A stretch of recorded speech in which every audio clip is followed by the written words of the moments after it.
దేవుని పరిశుద్ధ నామమున మీకందరికీ శుభములు కలుగును గాక. మరి ఈ దినపు వాక్యం యోహాను సువార్త 14వ అధ్యాయము 19వ వచనం. నేను జీవించుచున్నాను గనుక మీరును జీవించుదురు.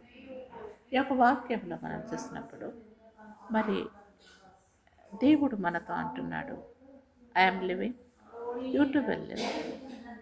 ఈ లోకంలో ఉన్నటువంటి ప్రతి వ్యక్తి కూడా దేవుని యొక్క శ్వాసను బట్టి, ఆయన జీవాత్మను బట్టి మనం జీవిస్తున్నాం. ఆయన మన పోషకుడుగా, మనకు రక్షకుడుగా, మనం స్వస్థపరిచే దేవుడుగా, మనకు ఆహారం ఇచ్చే దేవుడుగా, బలం ఇచ్చే దేవుడుగా, ధైర్యం ఇచ్చేటటువంటి దేవుడుగా, మనకు సహాయకుడుగా ఆయన ఉన్నాడు.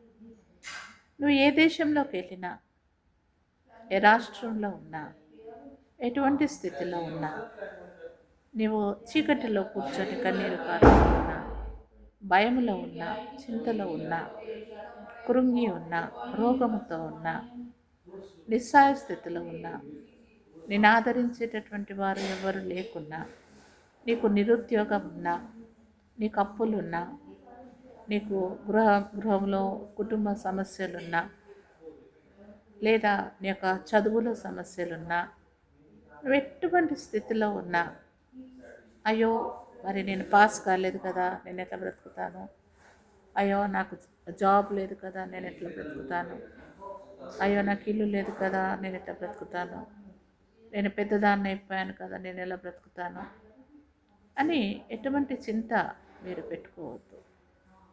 మరి ఎందుకంటే దేవుని యొక్క వాక్యం సెలవిస్తుంది, సృష్టికర్త అయినటువంటి దేవుడు మనను సృజించాడు, మనను పోషించేవాడు ఆయనే, ముదిమి వచ్చే వరకు ఎత్తు పెట్టుకునేవాడు కూడా ఆయన, నిన్ను కాపాడువాడు కునుకడు నిద్రపోడు. దేవుడు మనకు సహాయం చేసేటటువంటి గొప్ప దేవుడిగా మనం చూస్తున్నాం. మరి ఒకరోజు I to was facing problem. నా జాబ్లో నాకు కూడా ప్రాబ్లం వచ్చింది. చాలా ఆలోచన చేస్తున్నాను, ఏడుస్తున్నాను, బాధపడుతున్నాను. పిల్లలు చిన్నవాళ్ళు, వాళ్ళ చదువులు, ఖర్చులు, ఫీజెస్ ఇవన్నీ ఉన్నాయి. So I was really worried. ఆ టైంలో నేను ఇంకా ఫుల్ టైంలోనికి రాలేదు, ఫెయిత్ మినిస్ట్రీలోకి.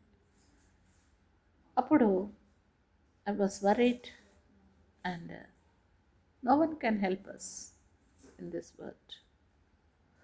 మరి దేవుని చిత్తం లేకపోతే ఎవరు మనకు సాయం చేయలేరు. మన తల్లిదండ్రులు కానీ, అన్నదమ్ములు కానీ, లేదా మన బంధువులు కానీ, మనకు పని ఇచ్చేటటువంటి ఆ యొక్క డైరెక్టర్స్ కానీ ఎవరు కూడా సహాయం చేయలేరు. దేవుడే మనకు సహాయం చేయాలి. So I was worried, then God spoke to me. అక్కడ ఒక పాటల పుస్తకం ఉంది, అక్కడ చూసాను. అక్కడ నేను ఆ పాట నాకు పారా ఓపెన్ అయి కనబడుతుంది. Because he lives I can face tomorrow. ఆ పాట నాకు సడన్గా చెవిలో వస్తూ ఉంది. Because he lives I can face tomorrow. దేవుడు జీవిస్తున్నాడు.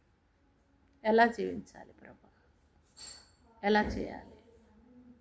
ఒక్కటే ఒక మాట దేవుడు మాట్లాడాడు, నేను జీవించుతున్నాను కనుక నీవు జీవించదు. ఇది నాన్న, ఇదే మాట దేవుడు మనందరితో చెప్తున్నాడు. God is living, you will also live. Do not worry about tomorrow. God will take care of every need. God will provide you. God will heal you.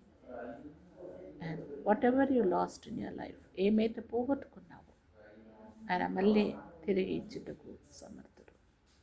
దేవుడు మనల్ని ఆశీర్వదించిన దాకా ప్రార్థన చేసుకుందాం. యేసయ్య నీవు ఇచ్చినటువంటి వాక్యాన్ని బట్టి వందనాలు.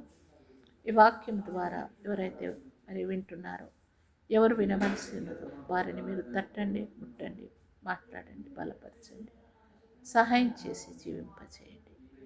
మీకే మహిమ కలుగును గాక. ఆమేన్. God bless you.